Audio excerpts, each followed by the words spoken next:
हाय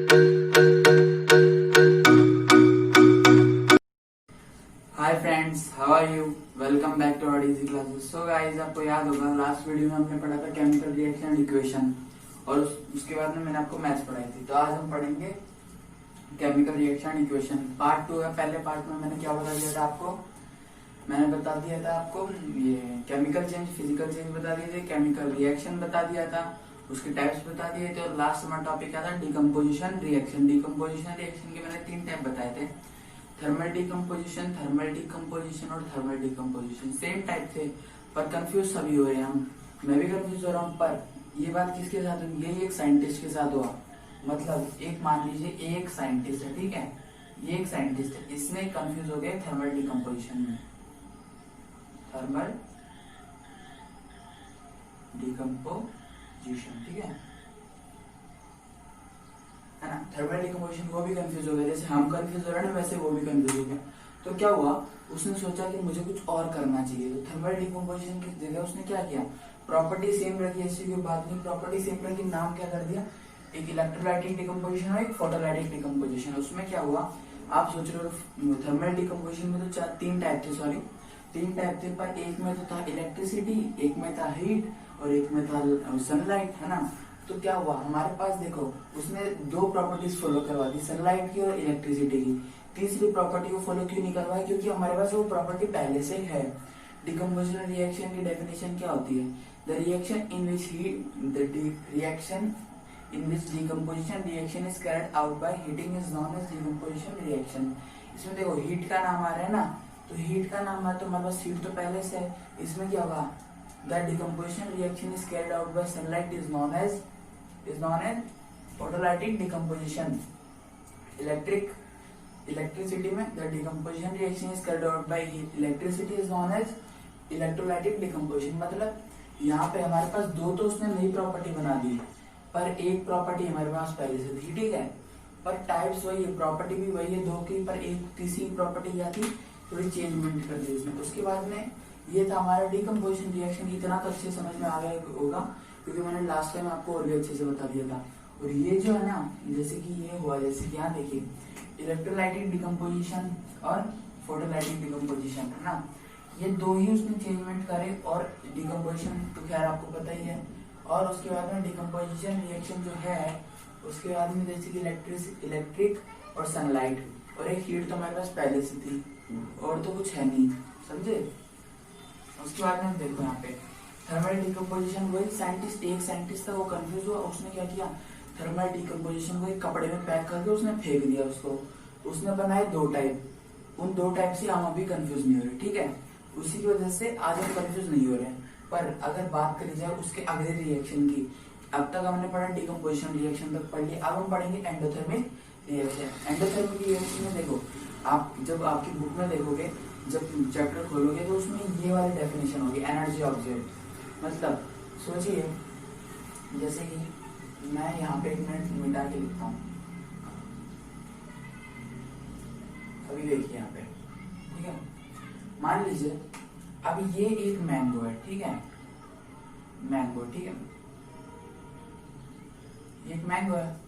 अभी यहाँ पे ए जो है और यहाँ पे बी है, दोनों ही अलग अलग मैन से, यानी अलग अलग आदमी है। अभी ए ने क्या किया? इसका जूस बनवा लिया, यानी मैंगो को जूस में कन्वर्ट करवा लिया और इसने इसको पी लिया। इसको क्या हुआ? इसने मतलब इसको एब्जॉर्ब कर लिया, इसने इसको पी लिया। अभी बी क्या हुआ? बी को चाहिए ये, तो बी क्या कर रहा है? बी को रिक्वायर हो रही है उसकी, मतलब उसको चाहिए ये मैंगो खाना है, उसको पीना है जूस बनवा के, मतलब उसको रिक्वायर है, इस चीज की रिक्वायरमेंट है ना इसको, बी को। तो मतलब एक जब डेफिनेशन दोनों सेम है, सोचिए जब अगर यहाँ पे खत्म ही हो जाएगा तो यहाँ इसको रिक्वायरमेंट होगी, और जब यहाँ पे होगा तो ये ऑब्जर्व कर लेगा। दोनों डेफिनेशन यहाँ पे फॉलो हो रही है ना। एक और एग्जांपल देके समझाता हूँ, जैसे कि मान लीजिए अभी क्या हुआ, जैसे कि मान लीजिए ये कार है, ठीक है, ये एक कार है मान लीजिए, और ये एक पेट्रोल पंप है ना। यहाँ पे एक पेट्रोल कैन भी मान लीजिए आप, कुछ भी, ठीक है, और ये एक और कार है, कुछ भी ऐसे। अभी देखिए यहाँ पे ये जो कार है, इसने क्या किया? इस पूरे के पूरे पेट्रोल को अपने अंदर डाल दिया, मतलब स्टोर कर लिया अपने पास। अब इसने तो उस पेट्रोल को पूरे को ऑब्जर्व कर लिया, पर वही बात करें इस वाली कार की, तो इस कार को एनर्जी चाहिए, इस कार को मतलब पेट्रोल पंप चाहिए, पेट्रोल चाहिए, ठीक है। मतलब यहाँ पे क्या हो रहा है, एक में एब्जॉर्प्शन की प्रोसेस चल रही है, एक में रिक्वायरमेंट की प्रोसेस चल रही है। तो मतलब यहाँ पे क्या हो रहा है, हीट लाइट एनर्जी, यानी हीट एनर्जी, मतलब एनर्जी के नाम से कितनी टाइप की एनर्जी होती है, heat energy, light energy, electricity energy, है ना, इलेक्ट्रिक एनर्जी। मतलब यहाँ पे एनर्जी रिक्वायर चल रही है हमें। मान लीजिए गाँव में, कई गाँव में बिजली नहीं पहुंचती है, तो वहाँ पे एनर्जी की रिक्वायरमेंट है, यानी वहाँ पे कुछ एनर्जी के विंड मिल हुआ, कुछ वहाँ पे लगाओ ताकि हमें एनर्जी प्रोवाइड हो पाए। उसके बाद में एनर्जी एब्जॉर्ब, मान लीजिए अभी कई जो शहर रहते हैं वहाँ पे एनर्जी बहुत ज्यादा एब्जॉर्ब करते हैं, बहुत ज्यादा काम में लेते हैं इलेक्ट्रिसिटी को, तो वहाँ पे एनर्जी एब्जॉर्प्शन का प्रोसेस हो रहा है। पर ये दोनों ही सेम, आप एग्जाम में दोनों में से कुछ भी लिख के आ जाओ, दोनों को आपको मार्क्स मिलेंगे। पर आपको ध्यान रखना, अगर वो पूछ रहा है एक ही, तो एक ही लिख के आना, दोनों मत लिख के आना, वरना मार्क्स काट लेगा वो, ठीक है। एनर्जी ऑब्जर्वेशन, अब रिक्वायर्ड एनर्जी। अब देखो यहाँ पे क्या बात आ रही है, रिक्वायर आप सिर्फ इतना याद रखो, इसका देख लेना और ये देख लेना, ये दोनों अगर आपको याद हो गया तो आपको डेफिनेशन अपना बना लो कि यहाँ पे क्या हो रहा है, हीट लाइट और इलेक्ट्रिसिटी एनर्जी रिक्वायर, यानी मुझे चाहिए, मान लो मेरे को लाइट चाहिए और यहाँ पे आपको चाहिए, मतलब यहाँ पे एनर्जी मैंने तो ऑब्जर्व कर ली, मैंने एनर्जी को ले लिया, सारी की सारी एनर्जी मैंने ले ली, हीट ले ली, लाइट ले ली, जो भी था मैंने अपना से स्टोर करवा दिया। पर आपको क्या चाहिए, आपको एनर्जी चाहिए, मतलब आपको एनर्जी वगैरह चाहिए, रिक्वायर हो रही है आपको, ये रिक्वायरमेंट की प्रोसेस चल रही है जो आपको चाहिए। यहाँ इतना समझ में आ गया आपको। देखो एंडोथर्मिक रिएक्शन था ये आपका, इसके बाद में आते हैं डिस्प्लेसमेंट रिएक्शन। अब सोचो डिस्प्लेसमेंट रिएक्शन, डिस्प्लेस, अभी सोचो डिस्प्लेस का मतलब क्या होता है, एक्सचेंज करना है, किसी एक चीज को किसी दूसरी चीज से डिस्प्लेस कर देना, समझे। अभी मैंने इसी का यहाँ पे चीज लिखे, देखिए डिस्प्लेसिंग ऑफ एलिमेंट। अभी यहाँ पे इसी, ये जो मैं लिख रहा हूँ ना, ये जितने भी आप बुक में से पढ़ोगे डेफिनेशन याद करनी पड़ेगी, आप बस जो जो मैंने लिखे इनको याद कर लेना, आपको अपने आप डेफिनेशन याद हो जाएगी, ठीक है। डिस्प्लेसमेंट, वो डिस्प्लेसिंग ऑफ आयन, यानी मान लीजिए यहाँ मैंने एक कॉपर लिया है ना, अभी कॉपर को जब मैं अगर कॉपर सल्फेट में, कॉपर सल्फेट, ठीक है, कॉपर सल्फेट में डिस्प्लेस करूंगा, यानी जब मैं कॉपर को कॉपर सल्फेट में डिस्प्लेस करूंगा तो वो कौन सी रिएक्शन होगी, प्रोसेस क्या होगी उसकी, डिस्प्लेसमेंट रिएक्शन, वही उसकी प्रोसेस बन गई, ठीक है। उसके बाद में क्या हुआ, कॉपर सल्फेट ले लो, कॉपर जैसे कॉपर में कॉपर सल्फेट में डिस्प्लेस हुआ, यानी कॉपर और कॉपर सल्फेट आपस में डिस्प्लेस हुए, तो क्या बना, डिस्प्लेसमेंट रिएक्शन हुई। इसी नाम से पता चल जाएगा आपको, डिस्प्लेस के नाम से ही, ठीक है। डिस्प्लेस, प्लेस के नाम से कोई जगह याद कर लेना, इतना याद कर लिया आपने। ये भी एक तरह से वन वर्ड ही आपके लिए, डिस्प्लेसमेंट और डिस्प्लेसिंग ऑफ आयन, यानी आयन को आपस में डिस्प्लेस करना, ठीक है। इसके बाद में आता है प्रिसिपिटेशन रिएक्शन। पर प्रिसिपिटेशन रिएक्शन जानने से पहले मैं क्या याद करना होगा, पहले प्रिसिपिट क्या होता है, ठीक है, प्रिसिपिट क्या होता है ना, ये याद करना पड़ेगा पहले। प्रिसिपिट किसे कहते हैं, एक इनसॉल्युबल सब्सटेंस को, इनसॉल्युबल सब्सटेंस को ही प्रिसिपिट कहा जाता है ना। अब मान लीजिए याद रखिए एक बार, जैसे कि यहाँ पे एक मिनट मैं इसको मिटा देता हूँ, यहाँ देखिए जैसे कि ये एक बीकर है, ठीक है, मान लीजिए ये एक बीकर है। अभी यहाँ पे क्या हो रहा है, इनसॉल्युबल सब्सटेंस, यहाँ पे मतलब इनसॉल्युबल सब्सटेंस को हमने क्या कहा है, प्रिसिपेट, मतलब ये जो प्रिसिपेट है ये इनसॉल्युबल सब्सटेंस है ना। अभी ये बीकर एकदम खाली मान लीजिए, है ना, अभी इस बीकर में इनसॉल्युबल सब्सटेंस फॉर्म होने लगा, ठीक है। तो वो जो फॉर्मेशन ऑफ प्रोसेस है ना, पहले तो हमारे प्रिसिपेट हम किसे कहते हैं, किसी इनसॉल्युबल सब्सटेंस को हम प्रिसिपेट कह रहे हैं, पर जब वो इस बीकर में फॉर्म हो रहा है तो मतलब क्या कह सकते हैं, प्रिसिपिटेशन रिएक्शन, मतलब वहां पे प्रोसेस चल रही है ना प्रिसिपिटेशन की। अगर यहाँ पे प्रोसेस चल रही है तो मतलब क्या कहलाएगा, प्रिसिपिटेशन रिएक्शन कहलाएगा। यहाँ पे तो हमारे पास प्रिसिपेट पहले से था, पर यहाँ पे क्या हो रहा है, बन रहा है, तो यहाँ पे हम क्या कह सकते हैं, प्रेसिपिटेशन रिएक्शन हो रहा है। इतना समझ में आ गया सभी को। अभी उसके बाद में हम चलते हैं डबल डिस्प्लेसमेंट रिएक्शन। आप सोच रहे हो अगर डबल डिस्प्लेसमेंट रिएक्शन नाम है तो यहाँ पे भी हमने डिस्प्लेसमेंट रिएक्शन पढ़ा है। आप सोचोगे मतलब यहाँ पे एक बार हमने एलिमेंट को डिस्प्लेस किया तो इधर दो बार कर देंगे, ऐसी कोई बात नहीं है। यहाँ पे भले कितने भी एलिमेंट को डिस्प्लेस करो आपस में, वो रिएक्शन डिस्प्लेसमेंट रिएक्शन कहलाएगा।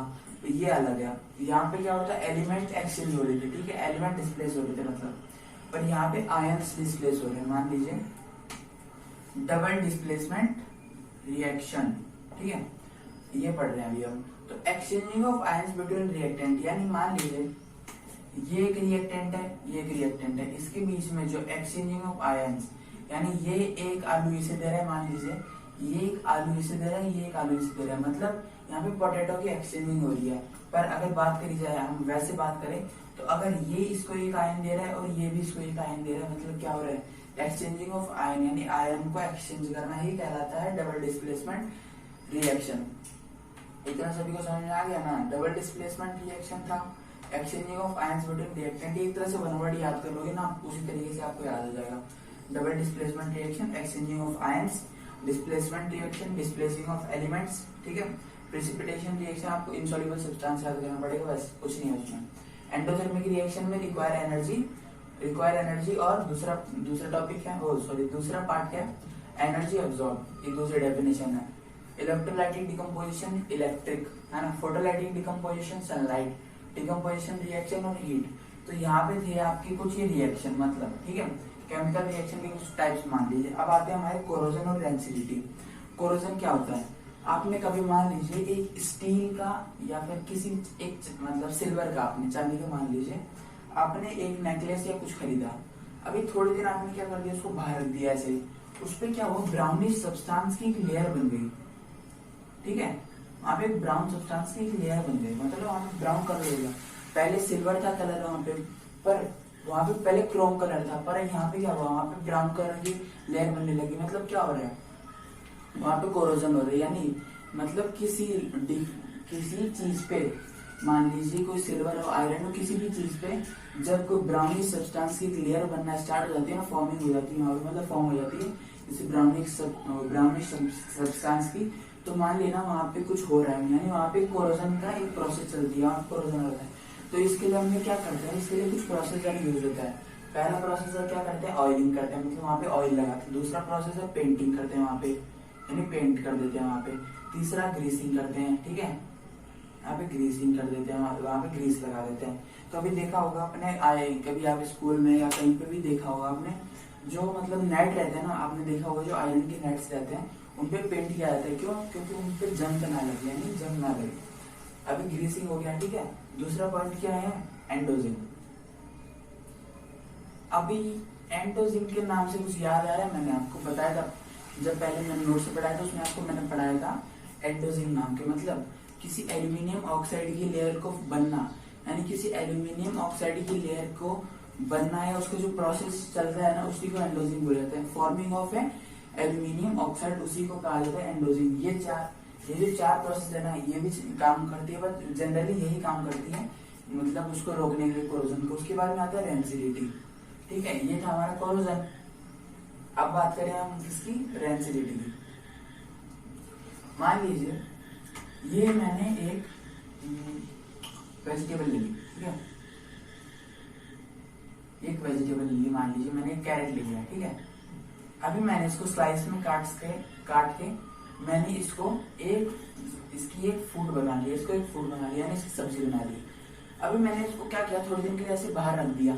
बाहर रखा तो क्या हुआ, खाना सड़ जाएगा, यानी खराब हो जाएगा, यानी उसका ऑयल हुआ, जो भी उसमें खराब हो जाएगा ना, वो खराब हो जाएगा, तो क्या होगा, रेंचिड हो गया, यानी किसी चीज का, यानी इसका एक पहली बात तो ये, इसका टेस्ट भी चेंज हो जाएगा, इसकी स्मेल होगी वो भी चेंज हो जाएगी। मतलब क्या हो रहा है, यहाँ पे रेंसिडिटी की प्रोसेस चल रही है। जब किसी चीज की कोई स्मेल या टेस्ट चेंज हो जाती है, उसी को हम रेंसिडिटी कह सकते हैं। जनरली फूड मटेरियल्स में होता है, ठीक है। फूड मटेरियल में आपने देखा होगा, कभी आप किसी पार्टी में तो खाना कभी पहले बन गया हो, थोड़ी देर बाद में उसका जो खाना रहता है वो उसमें स्मेल आने लगती है, उसका टेस्ट चेंज होता है, उसी को कहते हैं रेंसिडिटी। तो यहाँ पे आपका केमिकल रिएक्शन इक्वेशन का जो चैप्टर है वो खत्म हो चुका है। और आपको याद होगा लास्ट वीडियो में मैंने ज्यादा ही बता दिया, तो आज इतना ही था। ये लास्ट का कुछ बचा हुआ था, इसको याद कर लेना अच्छे से। इस वाली वीडियो में इतना ही है, आपका चैप्टर कंप्लीट हो गया। अगले वीडियो में कोई और चैप्टर लेके आऊंगा, तो मिलूंगा अगली वीडियो में।